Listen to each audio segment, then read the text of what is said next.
Hi అండి, అందరికీ నమస్కారం.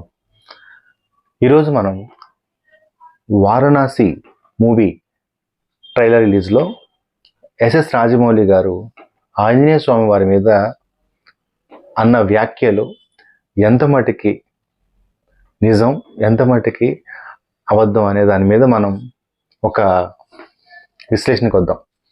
ముఖ్యమైన విషయం ఏంటంటే, మనం పుట్టుకతో హిందువులుగా పుట్టినప్పుడు ఆ యొక్క హిందూ అనే భావం లోపల ఉన్నప్పుడు ఎట్టి పరిస్థితుల్లో ఇది మనం దేవుణ్ణి నమ్మను అన్నంత మాత్రాన, తను దేవుడు నమ్మను అన్నంత మాత్రాన దేవుణ్ణి నమ్మకపోవడం అనేది ఉండదు.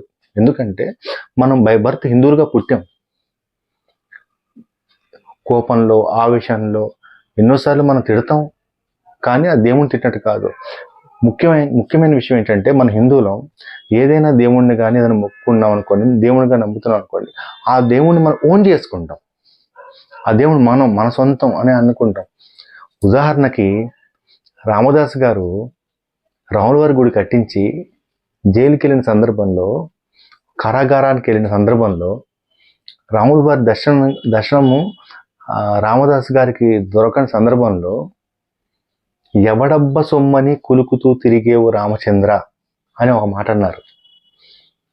అంటే ఎవడబ్బ సొమ్మని కులుకుతూ తిరిగేవు రామచంద్ర అన్న రామదాస్ తప్పు కానప్పుడు రాజమౌళి గారు అన్న మాటలు ఎలా తప్పు అవుతాయి?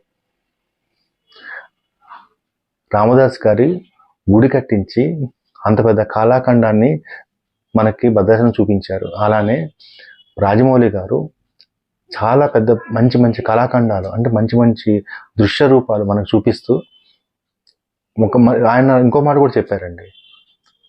మహాభారతం ఆయన యొక్క చివరి డ్రీమ్ ప్రాజెక్ట్ అని చెప్పారు. అంటే దేవుడు అంటే నమ్మకం లేనట్ట కాదు కదా. మీరు దీన్ని ఎట్టి పరిస్థితుల్లో నెగిటివ్గా కాకుండా పాజిటివ్గా తీసుకోండి.